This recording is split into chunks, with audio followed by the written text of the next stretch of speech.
Some heroes and zeros first. This guy is a hero, and I'm amazed at the clarity of video and audio we have of it. It was because he's a skier and he was wearing one of those GoPros. This was at Mount Baker in Washington State last month. A skier named Francis Zuber. He is being called a hero because he was doing what's called side country skiing. You're a skier. Do you know what that is? You're not a skier. I was. You used to ski. You have skied. I bet that's off the Mark trails. I bet that's when you just kind of go in between the trees. Yeah, in between the trees. Side country skiing. I bet. That's what he was doing. And he saw a brightly colored snowboard sticking out of deep powder, is what he called it. Cool. Yeah. Free snowboard. Just sitting there. He looked at it and thought, that's weird. And it started wiggling. Or somebody was attached. It turned out a snowboarder had been buried minutes before, apparently, and was trying to signal somebody that he was under there. Just the top of his snowboard was sticking out of the snow, and he wiggled it enough. So this guy, Francis Zuber, stopped his cross-country off-road skiing and went over to him, and you have the audio. We have the audio of him digging the snowboarder out. Hold on, I'm coming. Hey, you all right? Can you hear me? You okay? You all right? Okay, you're good. You're good, I got you. You okay? Can you breathe? Oh, yeah. Okay. All right. We're both gonna catch our breath for a sec. I'm gonna help dig you out, okay? Thank you. Yeah, no problem, man. Okay, you all right? I'm good. Okay. I'm gonna back up for a second, get my shovel out, okay? Thank you. You're good, man, you good? My shovel. Okay. So he dug with his bare hands and then had a shovel, I guess, in his pack. Yeah. Went and got his it pack? to dig it all the I way bet he up. just probably with his bare hands just to make sure he's breathing. He did. Yeah. That's what he said. Like, look at the rest of you. I don't know how long the guy had been under there. It took him almost 3 minutes to dig down to his face to get him. He's 6 feet. He's under 6 feet of fresh. 6 feet. 6 feet. Yeah, That's buried. it was a 6-foot dig, and just the very top of the snowboard was sticking out, and he was able to get his hands on it and Well, wiggle. I guess the advantage, I've never skied out west, but I would imagine that the lightness of the powder makes it a bit easier. They always say that East Coast snow is icier and harder. I bet to that's dig through. right. And But you would also, you might not get buried like that. So would he have been buried? Was it an avalanche that buried him? Is that what Probably, or yeah. And the other guy, Unless he just did some insane trick and landed head first. I mean, it had to be. That's what I was like. What it had. So, but the other guy realized there had been an avalanche minutes before, and then saw it. But he I didn't don't even know if you hear them. That must be it. Yeah, to go 6 feet deep. I don't think you can ski on that if it's soft like that. It had to be avalanche. Right. I picture it being. I just picture the avalanche having a huge sound to it, but maybe you're right. It might. I've never seen one. That is a crazy. That's a hero there. Really. You wouldn't die from the cold though. You'd die from suffocation. For sure. Right. But he I was wonder how able long to you can hang on. breathe in the snow. You got to have an air pocket there, I guess. Yeah. Who What do knows? you do if you're in the snow? If you're buried by 6 feet of fresh powder, Dave, you've been there. Not snow. I'm not talking about snow. I don't ski like that, baby. He wasn't buried in a beaver. Dave, I don't go down the rails or the slopes. you've had your nose in some strange places. We know that. Well, that might be okay. Certainly, you've nearly suffocated in your life. It's a hell of a way to go. You know, right? I think a lot of times I have read that some of these backcountry skiers, they wear like inflatable vests. Like if you know you're in an avalanche, That's right. It's like you pull a ripcord, Yeah. and it floats you Closer to the top. closer to the surface of the snow, so you're not buried. But you have to be able to have the presence of mind Pull to the be able ripcord. to pull the cord. Can you pull the cord? You got to get to it, even if you're under 6 feet of I snow. don't know the answer. My gosh. That's amazing. know. Do you try to just dig out enough where you got enough air? You probably can't move your arms. And once you start digging, it just falls right back in your face. Oh my God. You've got more than 2-3 feet on top of think you. you're dead. It just keeps coming down. Dr. D will tell us something about it. He knows skiing. Dr. D, go ahead.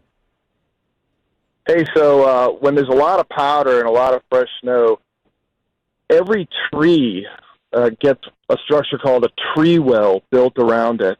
And that just happens naturally as the snow kind of around a tree falls underneath the tree and towards the trunk. And so it's very disorganized and loose snow. Mm-hmm. And so that guy that was under might have been kind of fallen into one of these tree wells. You can't see them because it just looks like flat powder, but then when you're on top of it, you sink immediately into it.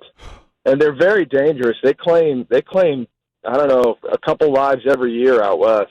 I had no idea. Would it be possible? I mean, it sounds like this guy had gone feet up and head down. Is that even possible? Yeah, you fall into. So what happens is you fall down into the tree well, and not every time, but the times that you die, people fall down into it, and then you're under. And unless someone is right there quickly, you basically asphyxiate. Yeah, Maybe there's no avalanche at all. Exactly. And you'd figure this guy underneath the snow probably had just minutes. And the guy who dug him out said it took me about 2.5 minutes to dig to his face. Wow, crazy. You must ski a lot, Dr. D. You know a lot about this. I go about once a year out west, and sometimes twice a year. It's been something our family's been doing for a while. You ever see Gwyneth Paltrow? Look out. I ran into her once. Everybody runs into her. Thanks, Dr. D. This is like an 8-day late joke, but after she was acquitted, the headlines were Gwynnocent, which that's pretty good. We missed it. Oh, I like it. is a great line. Is a great. You're right. Good. That's very nice. Another hero here today. A couple of homeowners. This is in Los Angeles. A 50-year-old plumber was working in the home last Saturday. Homeowners didn't hear from him for about 3 hours. And when they went to the bathroom to check on him, he was not there. So they started looking around the home, found him in the crawl space where he had, well, they're not exactly heroes. He had taken a nap. The crawl space. They called firefighters. Well, Yeah. Firefighters showed up, looked in the crawl space, and said, There's your problem. There he is. They shook him, and he woke up. He said, what? Something's not right here. No, they saw a portion of his body and thought, what's going on? He had been napping. Napping? Paramedics evaluated him to see if he needed to be hospitalized, but he said, no, I'm just really, really sleepy. I'm working a double. And he had he thought he was going to take a 5-minute nap in the crawl space. It turned out to be 3 hours. Wow. And they woke him up. They literally called the fire department to try Not drug testing this guy? Why the crawl space? I guess he was near the crawl space and just crawled into it. The last place I'd go sleep. yeah, really. God, I know. What an awful. Maybe he wanted to be hidden for 5 minutes from the homeowners. With the rats and the snakes? God. And the crickets? What an Yeah. awful. You never want to. Going in the crawl space. I don't even want to think about I it. despise them. I do too. I'm not man enough. I am not man enough. And you know when they get really tight towards the front of the house? Yes, it's and awful. Nobody. I mean, I know people have to do it, and I appreciate They them. do it. And they don't make enough money, but my God. I don't even I like know. an unfinished basement. I know. Yeah, they're spooky. Well, I've got one of those. I do too. I've got an unfinished basement. Yeah, they hold a lot You of gonna things. finish? No, because it holds a lot of like boxes and storage type stuff, and you know, it's where the air conditioning stuff is. Yeah, sure. Prison quarters on housekeeping quarters. No. I'll tell you this is about the other day, and we've talked about shopping before, like self-checkouts. Oh, yeah. Do you know what they're doing at Walmart now? You saying me going to prison reminded me of this. That's when my daughter and I were buying the chow mein noodles and the peanut for butter. her school baking project. I made those yesterday, by the way. Those, The haystacks? The haystacks, yeah. Love them. I did too. They turned out really well. They're But very rich. They are, and she's taking them to school today. Good for her. She needed 8. I made 36. Okay. I didn't know till I was done. It's like the miracle of the loaves and fishes. It's not your fault. How are you supposed to measure them? I mean, it's right. chow mein noodles. Exactly. And I made a double batch because I thought it's for her class. Yeah. She got home from school. I'd already made them. I said, how many do you need? I made 36. She goes, I need 8. Oh, okay, great. So I had one. Gretchen Yeah. doesn't get one. Anyway, when we bought them, listen to what Walmart's doing. Now, you know the problem Walmart has with, we've talked about this, where people who check out will ring up different items and steal stuff, of course. So they've had that problem with theft. So the other day, in addition to buying the items that I needed, butterscotch morsels, peanut butter, chow mein noodles, and robin's eggs, my wife called or texted and said she needed some soft soap refills. You're familiar? Yep. Waters? Okay. Well, I got the kind she usually likes, which is it's like a ivory milky white. And my daughter got a clear, and she goes, I like clear. And I said, well, Mama likes milky white, and that's the one we're going to get. And she goes, well, I want clear, and I'm going to call her. I said, well, you're out of your mind, sister. Now, is this for a family dispenser or her personal bathroom? Every bathroom there is. So everybody takes uses the same. Yeah, fills them up, you know. Yeah, refills them. That's what we do. We get a big 5-gallon. Yep. Okay. So I had 2 of those 5-gallon drums, and by the time we got to checkout, now I'm in self-checkout, long line. My daughter had confirmed we were just going to get the clear. I was in the wrong. And so I thought, well, should I buy both because eventually we're going to use them all, or should I put one back? But I'm up there now checking out. Now I'm doing self-checkout now, right? So I decide I'm not going to get this. I'm going to leave the Milky I'm Way. going to leave the Milky White. And so I took the Milky White and I leaned over the register and put it on a shelf that was nowhere near where it was supposed to be stored, but I had seen other people had put stuff there too. They didn't want, you know what I'm talking about. Yeah. So I put it there. Within 2 seconds. No! What are you doing there, Hoss? Within 2 seconds, it said, "See attendant for help," and the light started blinking. And I was like, what's going on? It's like when you're buying beer, it would say, and I was like, what's going on here? I only have like 5 or 6 items, and there's no alcohol or anything or tobacco. And I was like, come on, let's go.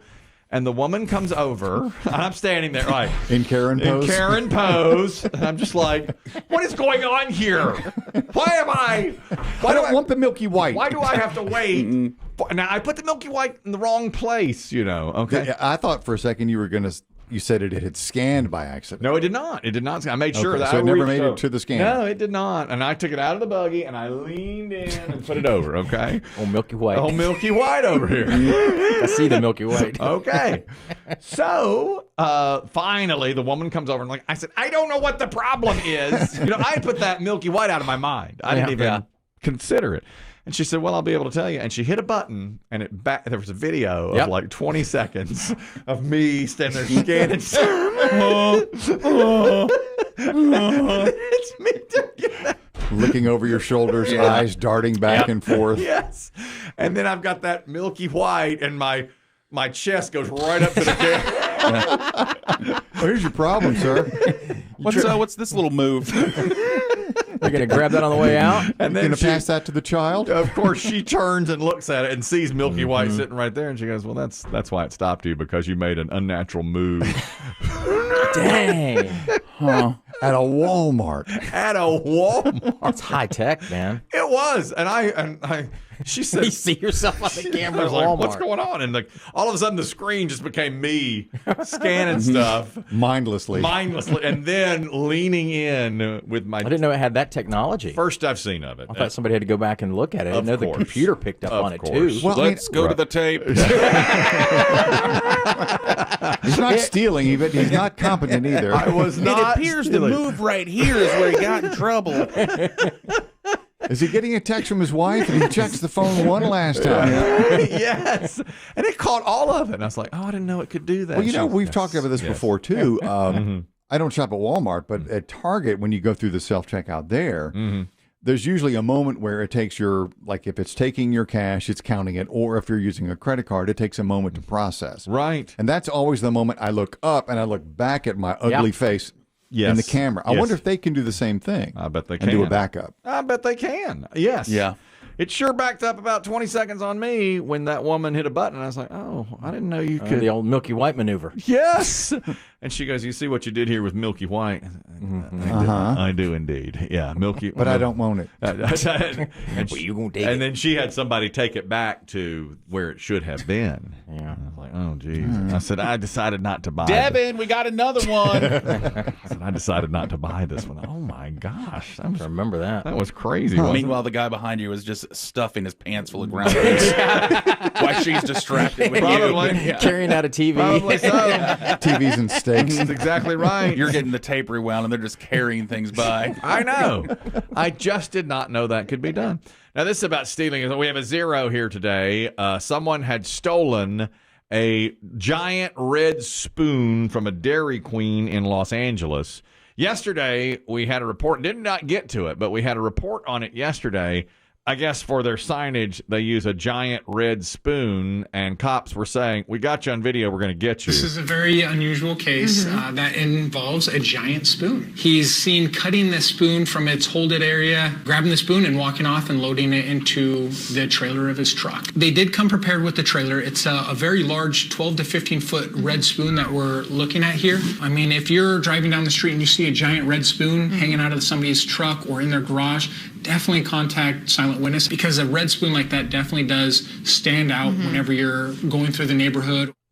But it's Phoenix, not Los Angeles, by the way. So this is in Phoenix, and police had confirmed yesterday the spoon was missing, and now it's been recovered. What does a 15-foot red spoon weigh? That's a good question. Hopefully it's hollow. That's from ABC 15 right there. I guess it's a hollow red spoon, and two young people who are now unidentified stole the red spoon, put it into the trailer of their truck, as you heard. Sounds like a senior high school prank. It does. Kind of does. That's at the 51st Avenue location of the Dairy Queen, and now ABC 15 has spoken to a man who lives in the area and spotted the spoon and called authorities. What is a big spoon doing here? And then I remembered the night before on the news, the wife and I had seen that they'd lost the spoon. So the first thing I did was message the wife, "I found the spoon." And she responded, "Call the police." It was definitely photo worthy. I made sure to get a couple pictures with it. I'm not worried about any kind of reward or anything. I'm glad that they got their spoon back. Yeah, that's a good Samaritan. I'd give that guy a blizzard for a month. Heck yeah. That guy did something my wife can't stand. He referred twice. He referred to his wife as the wife. Told the wife there's a spoon across the street.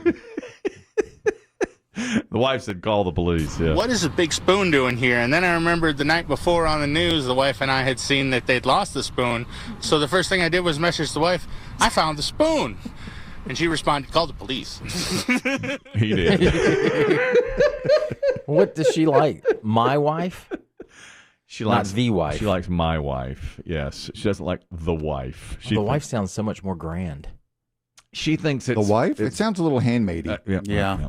She says it sounds too handmaidey, pedestrian.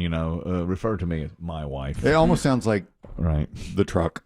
The toolbox. Yeah, exactly. It's like property. And then Got to talk to the wife. let me tell you the mistake I made last night. My son's always coming up with these weird. He'll say sometimes like, "What if Lil Wayne walked in here right now and said to me, 'Come on tour with me, I'll give you $1 million'?" And I'll say, "Son, I don't know. I don't know who. Go with him. Go right." He's always saying that kind of stuff. Well, and constantly. That's not his term paper, is it? For senior year English. What if? Yeah. Right. What if? So, last night he said, "What if the Diesel, your pickleball partner, walked in here right now and said, 'We can be all-time great pickleball partners, but we have to get married and we have to sleep together every night.'" And I said, "Sold." Get the wife. I said, "To be the best ever." He said, "You'll be the best pickleball players ever." I will sign in blood. You know what I said? I said, "I'm already married."